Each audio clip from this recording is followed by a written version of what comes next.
Welcome to my plot. Along here is where I've managed to dig so far. So what I'm going to be doing today is I'm going to be digging along lines along here, and hopefully I'll get a couple of lines dug out today whilst I'm at the plot. And it's such a beautiful day, it'll be quite nice to dig. Along here I'm going to be putting in my flower bed, and then along the front here I'm going to be continuing along with the beds that I've done all the way along there, and I'm going to be putting the paths in. So I need to get on with the digging now. Now at the back here, this area was turf last year and it hasn't been cultivated in several years, so the soil's really very compacted. It's quite difficult to dig through.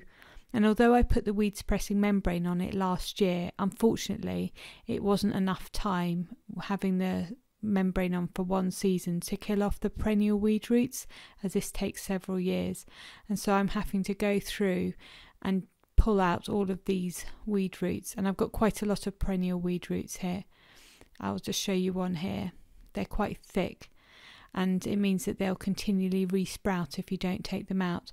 I've got bindweed, couch grass, ground elder, thistles, blackberries, all sorts. I pretty much got everything apart from mare's tail, and so I'm having to go through all of the soil and pull them out. I'm also using this so that I can break up the clods of soil because it's really very compacted, and so it will just mean that it's a little bit easier when it comes to putting in the flowers into this bed here.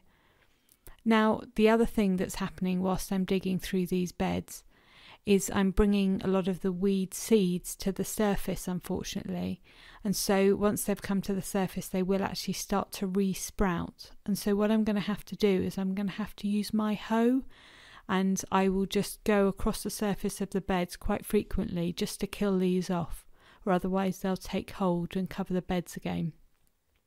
And so what I'm doing with these clods of soil here is I'm just rubbing them between my hands and breaking them up just into smaller pieces, being careful to try and not break the weed roots.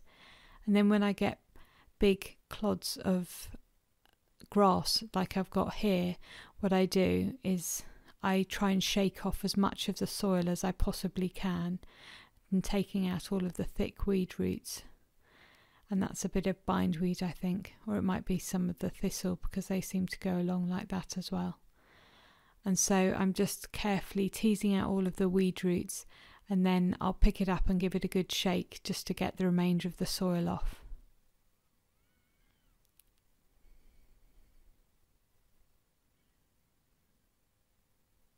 And this is quite a laborious task, but the other half of my bed at the front of the plot has been cultivated, so as you can see here this is a lot quicker for me to go through, although this is speeded up. I wasn't actually moving this quickly. So this is how much I've managed to dig out today, and along the front there is where my peas are going to be going, and so that bed's now finished and I'm going to be putting up my pea poles in this bed here, and so hopefully I'll get a nice crop of peas this year. And then on this side is where my flower bed is, and what I've decided to do is I'm going to put in some little paths. I'm not putting in big ones, I'm just putting ones that are a foot wide along the beds so that I can get in amongst the flower beds easily to pick the flowers when I want to cut them. And then down here I've just marked out where my first 3 rows of flowers are going to go along there. Hope you liked this video. If you did, please give it a big thumbs up and subscribe, and I'll see you on the next one. Bye!